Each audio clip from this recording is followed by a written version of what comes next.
Mobil terlaris sepanjang 2024. Nah, ini udah di penghujung tahun 2024, kita dapat data untuk 10 mobil terlaris. Balik lagi, resale value adalah salah satu bahan pertimbangan juga orang-orang ketika membeli mobil. Bukan katanya kalau nggak mau turun beli emas ya. Nenek-nenek buta juga tahu nge. Terus kalau lu mau mobil super ngirit dan imut-imut ya lu beli mobil perindapan espresso. Nah, kalau ditanya tahun depan mobil yang penasaran akan keluar, Expander Hybrid, gue penasaran keluar. Sama Avanza Hybrid. Karena begitu Mitsubishi keluarin Hybrid di Expander, Toyota akan keluarkan Avanza Hybrid juga. Nah, itu boleh lu tunggu. Cari bengkel mobil yang tepat, ayo ke Dokter Mobil aja.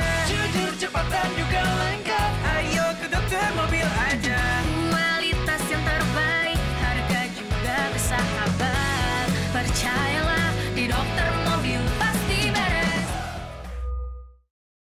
Mobil terlaris sepanjang 2024. Nah, ini udah di penghujung tahun 2024, kita dapat data untuk 10 mobil terlaris. Oke, didominasi oleh Toyota sih.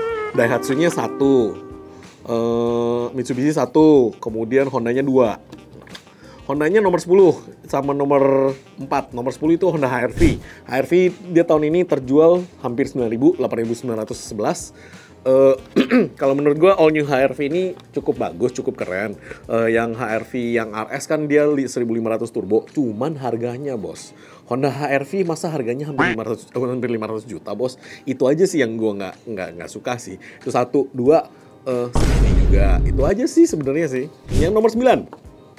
Toyota Avanza Veloz. Yang Veloz ini ya, bukan yang all new Avanza. Itu laku hampir 11.000 unit. Nah, di harga 288 sampai 335.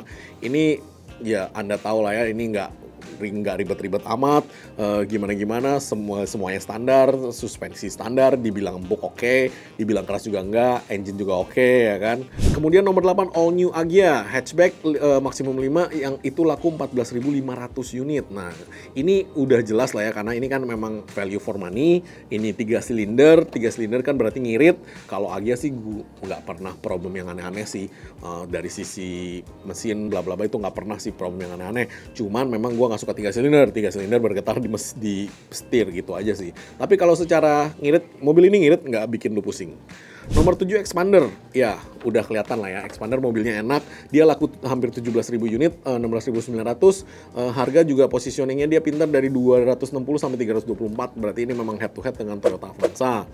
Nomor 6 Toyota Rush, ini sepupunya, 24.461 unit. Nah, ini di harga paling tingginya di 300 juta kan. Nah, ini sama lah ya, 11-12, dia nggak ada yang gampang rusak atau gimana-gimana. Kemudian nomor 5 Toyota Calya.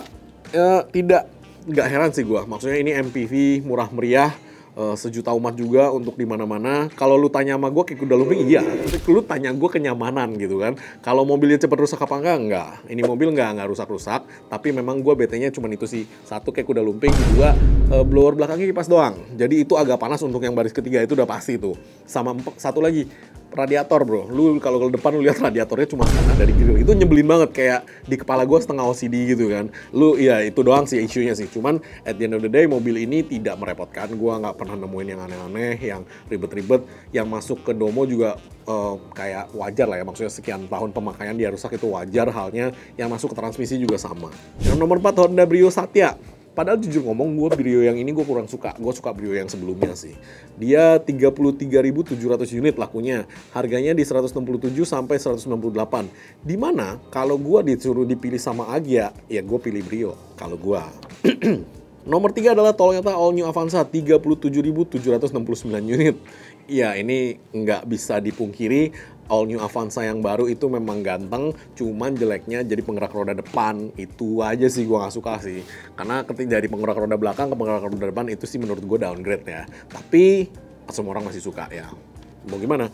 Nomor 2 Daihatsu Sigra. Ini karena size-nya lebih kecil dan lebih murah daripada Calya, sehingga ini pasti lakunya lebih banyak. Ini hampir laku 45.000 unit, which is ya hebat sih. CC-nya lebih kecil aja sih bro, jadi lu ya tenaganya berkurang dikit. Tapi dari sisi body gitu-gitu semua untuk untuk lu pakai hari-hari ya menurut gua sih fine-fine aja sih. Iya, selama lu bisa tahan AC-nya di belakang baris ketiga panas sama kuda lumpingnya itu, lu mesti bisa tahan itu fine sih. Mobilnya nggak nyusahin, lu boleh cek kemana-mana, mesinnya juga nggak pernah problem yang aneh-aneh nih mobil.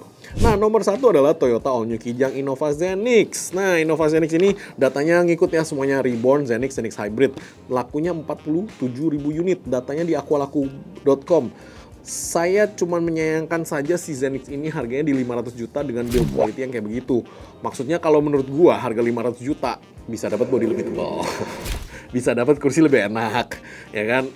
Oke lah, dashboard lu plastik, semuanya juga dashboard plastik ya kan. Cuma maksudnya kursinya lu kalau punya ya lu tau lah ya, kita punya Zenix Hybrid 1, jadi gua bisa komplain apa yang gua rasakan kan gitu kan.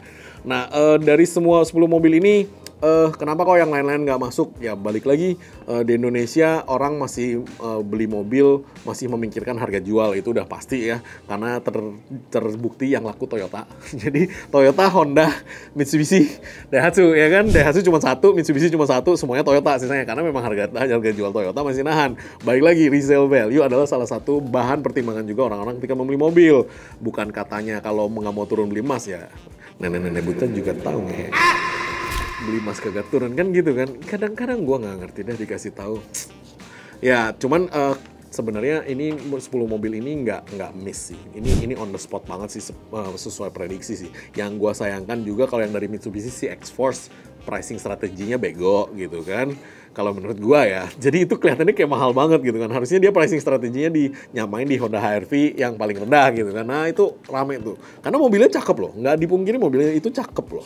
Kayak ya cakep lah ya gitu. Terus Suzuki, kenapa nggak masuk ke sini juga? Gue juga nggak tahu. Padahal Suzuki kalau menurut gue suka Grand Vitara yang baru tuh, dia lumayan. Cuma ya emang kayak dibikin mini aja gitu kan.